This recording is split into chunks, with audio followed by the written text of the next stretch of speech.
Urdu world wise میں خوشامدید۔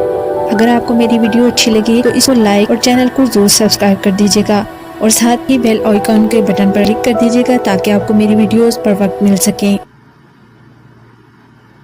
ہم پنجاب کے ایک پسماندہ علاقے کے گاؤں میں رہتے تھے۔ جب سے آنکھ کھولی تب سے غربت ہی دیکھی تھی۔ گھر میں 4 بہن بھائی اور والدین تھے۔ میری 2 بہنیں اور 2 ہی بھائی تھے۔ غربت کی وجہ سے ہم سب بہن بھائی زیادہ پڑھ نہ پائے۔ والد واحد کفیل تھے جو سارے گھر کے افراد کی کفالت کرنے والے تھے۔ جو ہی بھائی تھوڑے جوان ہوئے تو والد کے بازو بن گئے۔ چونکہ وہ بھی کم پڑھے لکھے تھے اس لیے وہ دہاڑی دار ہی تھے، جبکہ میرے والد وہ بھی مستری کے ساتھ مزدور کے طور پر کام کرتے تھے۔ وقت یوں ہی گزرتا رہا اور میری 2 بڑی بہنوں کی رشتہ داروں میں ہی والد نے مناسب سا جہیز دے کر شادی کر دی، جبکہ اب گھر میں 2 بھائی، میں اور میری والدہ اور والد تھے۔ یوں بہنوں کی شادی ہونے پر میں نے گھر کی ساری ذمہ داری سنبھال لی۔ والدہ غربت اور اپنی بیماری کی وجہ سے وقت سے پہلے ہی بوڑھی ہو چکی تھی، جس کے سبب گھر کے کام کرنے کی ان میں ہمت نہیں تھی۔ میں شروع سے ہی بہت ذمہ دار انسان تھی، ہر کام کو دل سے کرتی تھی اور اپنی ذمہ داریوں کو بخوبی جانتی تھی۔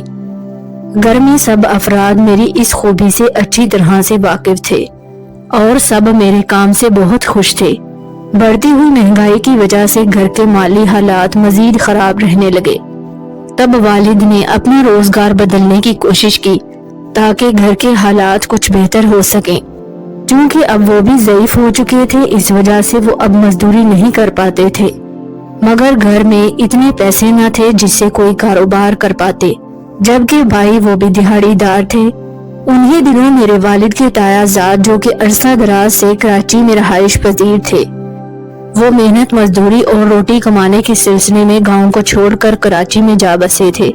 اب وہ بہت آسودہ حال تھے۔ والد نے جب ان سے مشورہ کیا تو وہ کہنے لگے، تم اپنے دونوں بیٹوں کے ہمراہ میرے ساتھ کراچی چلو۔ اگرچہ والد کی تھوڑی بہت زمین تھی مگر وہ بنجر اور ویران تھی، کبھی گھر میں اتنے پیسے ہی نہ جڑ سکے جس سے وہ اس زمین کو آباد کر سکتے۔ اس لیے والد نے دونوں بھائیوں سے مشورہ کیا اور وہ کراچی جانے کے لیے تیار ہو گئے۔ اب سب سے بڑا مسئلہ یہ تھا، وہ مجھے اور والدہ کو یوں اکیلے چھوڑ کر نہیں جانا چاہتے تھے۔ تب والد کے تایا زاد نے والد کو مشورہ دیا، پہلے تم تینوں شہر جا کر کچھ عرصے کے لیے کام کرو اور کچھ پیسے جوڑ لو تاکہ کسی مناسب جگہ پر رہائش ڈھونڈ سکو، پھر اس کے بعد ان لوگوں کو ساتھ لے جانا، کیونکہ اتنے بڑے شہر میں رہائش ملنا بہت بڑا مسئلہ ہے۔ ایسے میں انہوں نے والد کو تھوڑے بہت ادھار پیسے دیے اور میرے والد نے والدہ کو وہ پیسے تھماتے ہوئے بس یہی کہا، اس سے چند مہینے گزر بسر کرنا۔ یہ کہہ کر وہ اپنے تایا زاد کے ساتھ دونوں بھائیوں کے ہمراہ کراچی پہنچ گئے۔ کراچی میں پہنچتے ہی والد کے وہی تایا زاد جن کا نام چچا شاہد تھا، انہوں نے نہ صرف میرے دونوں بھائیوں کو کام پر لگوا دیا بلکہ ایک سستا مکان کرائے پر رہنے کے لیے بھی دلوا دیا، جبکہ وہ خود بھی نزدیک ہی قیام پذیر تھے۔ یوں دونوں بھائی کراچی میں پہنچتے ہی مزدوری کرنے لگے۔ تقریباً 6 مہینے بعد انہوں نے اتنی رقم اکٹھی کر لی کہ وہ مجھے اور میری والدہ کو اپنے ساتھ لے جا سکتے تھے۔ عید پر میرے والد اور چچا شاہد دونوں ہی اکٹھے گھر آئے۔ ان دونوں نے آپس میں یہ طے کر رکھا تھا، چچا شاہد کے بیٹے ظفر سے میری شادی ہو جائے گی اور ظفر کی بہن آمینہ میرے بڑے بھائی عاطف کے نکاح میں دے دی جائے گی۔ چٹ منگنی پٹ بیاہ والا معاملہ ہوا اور میں اور آمینہ دونوں بیاہ کر سارے کنبے کے ساتھ کراچی پہنچ گئیں۔ یوں میری اور آمینہ کی شادی وٹے سٹے میں ہو گئی۔ کراچی میں جہاں ہماری رہائش تھی یہ غریبوں کے کچے مکان اور ارد گرد زیادہ تر لوگ جھگی نشین تھے، مگر سامنے وسیع میدان میں بہت بڑے بڑے بنگلے بنے ہوئے تھے۔ جھگی میں رہنے والی عورتیں ان بنگلوں میں کام کرنے جاتی تھیں اور ان کے مرد چوکیداری کرتے تھے، ان میں سے کچھ مزدور بھی تھے۔ سامنے ایک بنگلے میں ایک دولت مند خاندان آباد تھا۔ میں اپنے گھر کے پردے سے اس بنگلے کے گیٹ سے اکثر ایک بزرگ شخص کو نکلتے دیکھتی تھی